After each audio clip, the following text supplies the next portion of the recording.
Replit AI versus Cursor AI. Best AI chatbot agent. I'm going to tell you the difference between Replit AI and Cursor AI, and which one's better for coding with an AI copilot. Replit AI is baked into the Replit IDE.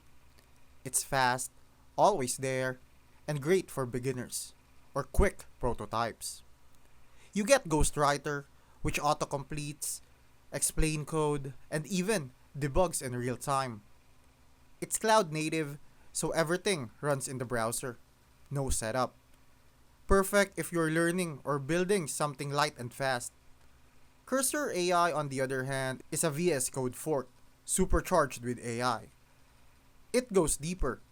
Inline edits, multi-line refactoring, chat by file, and even agent-style commands like make this into a React component.